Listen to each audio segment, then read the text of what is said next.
Alrighty, what is up? We are on week 2 of the Road to 501. Just been cruising along on the 6-day split. This week, what you're seeing right now is actually my last leg day that I hit yesterday, which would have been Saturday. So I just wanted to make sure I got this in because this is the only squat workout I actually recorded. The other squat workout, which was day 1 of week 2 for my squat program, I did that in a commercial gym, and I'm too much of a sissy to record sometimes. This time specifically, I think I just forgot to record. I was talking to people the whole time. But we're cruising along on squats pretty well. Like I said, this is day 2 of week 2 of the squat program I'm running. So it'll look like a pretty big jump from what I was squatting last week. We did 375 for a 5x6, and it moved pretty good. I've been working out 6 days a week the past 2 weeks, and while I'm going to keep doing that, it's just been kind of hard with work. Work's been pretty stressful, and I probably haven't been taking as good care of myself as I should, so I've just been very fatigued going into workouts, not really recovering as well as I'd like to, and the 6 days don't help too much with that recovery either, but, we're eating our food, trying to sleep as much as we can, while still being stressed, but getting it done, which is what matters. So this is the first set of 375 right here. I cut the squats a little bit higher than I like, but my hips are kind of aching a bit too from just going into high frequency, high volume squats. They start feeling better at the end, and you'll see probably starting now, it'll start getting deeper on these sets. It's already looking a bit more comfy. But, my whole standard is I expect myself to get as low as possible, but my standard is, at the very least, if it would qualify as a powerlifting squat, hip crease below the top of the knee. That's kind of that's the bare minimum. And I think pretty much all of these reach that, so should be okay. But yeah, we did 5 sets of 6. That's a lot of volume on the squats, but it's already tapering down a little bit. Tomorrow I'll be doing my next squat one, which is a bit of a turnaround. It's only 2 days of rest, or 1 full day of rest, then I lift the next one. But I have some traveling I'm doing later in this week, so I'm going to get my 2 squats knocked out early in the week, and then pretty much take off 4 days from lifting, which will probably be good, but I kind of hate that inconsistency. So that annoys me, but it'll be fun otherwise being up, and I'm seeing some friends and going hunting up north, so that'll be good. Help relax a bit, honestly. Take my mind off of work, that kind of thing. But just chugging along on the program. We'll see coming up. I also just, because I'm a lazy editor, put in my last upper body workout right after this. So right now we're doing day 5 and 6 of the 6-day split, and then from there it goes back to day 2, 3, and 4. But we hit some incline press on our 3rd upper body day, which was nice. I'm starting to like that a lot more. It's typically it hurts my shoulders really bad, but I started putting the bar a bit lower on my chest, so around maybe just about nipple height or maybe just above, instead of aiming for a guillotine press. Looking back, I don't know why I was doing a guillotine press style of incline, but live and learn. It feels a lot better though, going just a bit lower, because my mobility's not horrible or anything, but it just cranks my shoulders, with kind of doing a overhead press style incline where it's really high up on the clavicles. And I honestly don't know if that's just I don't think that's how you're supposed to do it, so it's probably for the best that I've switched it up. But we'll see that in a sec. These are just some Bulgarians we got in.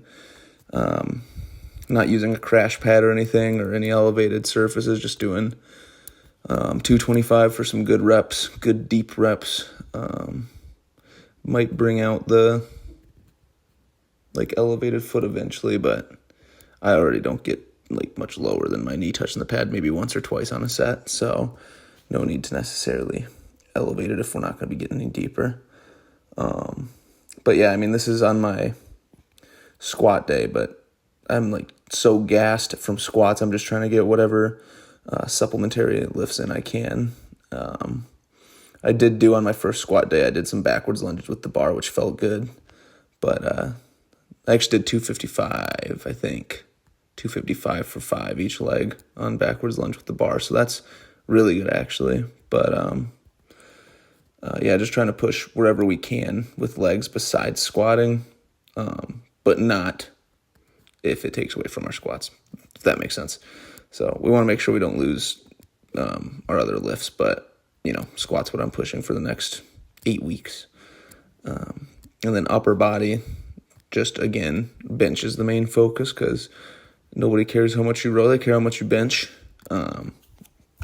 But that's kind of a joke. I make sure to do just as many back exercises in a workout. It's just with progression plans and stuff, I have more of a focus on progressing the bench, whereas, for rows, I won't mind as much just, keeping a casual progression, not necessarily like having a goal to hit, but just getting weight over time and progressively overloading. Whereas I might take more aggressive programming and jumps with the bench just because it's fun. But yeah, incline here, I mean, I'm used to benching, over 225 every single workout, so it's a bit humbling not having 2 plates on the bar for pushing like a bench movement. So these feel great though, like I just was talking about. As you can see, I'm putting a bit more like normal on my chest, and yeah, it feels really good. So I was thinking about taking the incline press out in a couple weeks and just putting in regular bench, which still might end up doing, but I might keep this in as like a secondary lift on one of those bench days just because, I mean, it feels really good. But we did 205 for a set of 9 and then 2 sets of 8. Moved really smooth. I mean, I have not hit bar incline that much in my life. So we, like the energy drops off quick, and my shoulder does still hurt after about like, after the smooth reps get out of the way, my shoulder starts taking a lot of the stress, which, trying not to get injured mid-program, on the second week. But here I just do 235 on the rows for 3 sets of 8. I think I didn't record my first set, but really just trying not to use too much leg drive. I'm still using some upper bodying language that I wouldn't like, maybe a little bit stricter form as we go. But yeah, I decided to kind of, get over myself and wear some straps for these just because it makes it so much easier for me just to actually focus on rowing, not focus on keeping my small hands on the bar. I'll keep going strapless on like pin lay rows for now and that kind of thing, but and pull-ups I'll never use straps, but I mean for some of these movements it's okay to, just actually push the weight. Here's a weird movement I did, just kind of using the pulley system. I have 3 plates on, take my word for it, bro. But just doing some type of row variation. I'll keep these in because they actually feel pretty good. But yeah, I guess I thought I'd look good shirtless, and as you can see in the clip, it's not as good as I'd like, but it's all right. We're just bulking. Still have abs if I flex really hard, so that's all that matters, right? But yeah, just kind of contrarian to what I was saying about how no one cares how much you row and that kind of thing. I am kind of getting self-conscious about like maybe not focusing as much on my back and that kind of thing. So I've been pushing. I'm going to start pushing to add some more volume on like rowing and maybe like pull-up moves, but we'll see on that. All right, so that was day 5 and 6, and now we're on day 2 because I'm a stupid, lazy editor and wanted to make sure that at least my squatting was in at first. But this is our bench day. This is 235 for 3 sets of 10, I think. Moved really good. I probably could have done a 4th set of 10, but I was only planning on doing 3, and then I like did something mid-workout. So I was took 5 or more minutes of rest, and I got kind of antsy about wasting too much time. So I just did 3 sets of 10 and then moved on with the rest of the lift. But yeah, I mean, it looks good, obviously. So some of these reps doesn't look like I'm touching my chest. I am. So I trust me, I do not respect myself if I don't touch my chest on bench press, so we're making sure we do. But yeah, things are moving along as planned for bench. We did this, and then later in the week we did 240 for 3 sets of 8 on close grip. So bench is moving along, keeping it pretty high volume, and then we'll start tapering it down and moving some like heavier triples or 5s or 6, just something, get a little bit more weight in. These are my shitty accessory lifts. So dips actually are fine, but my Pinlay rows I like them for like a strength movement. I don't know if like I'm using them in the right way right now because I'm just kind of working on like higher rep work, but maybe clean up the form a little bit more. We'll keep doing it.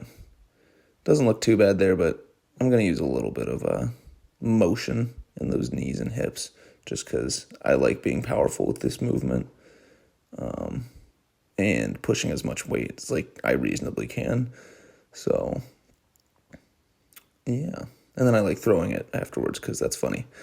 I think this is like 99 pounds because my kettlebell is like 53 point something, and then that's a 45 pound plate on it. So dips feel a lot stronger this week than they did last. So we'll just keep pushing dips as hard as possible. With like these kind of accessory lifts, like Pinlay rows, I'll have like a systemic progression for like 5-10 pounds every week. But with like dips and stuff, I don't really care at this moment in time. I'm just going to push it as heavy as possible on every single workout, and that should work pretty well for what we're trying to do. But yeah, Pinlay rows actually don't look bad here. I guess my first set was just really bad. I would like to keep a more consistent speed off the floor to my like stomach, but looks like that middle part's pretty slow. But we'll live and learn.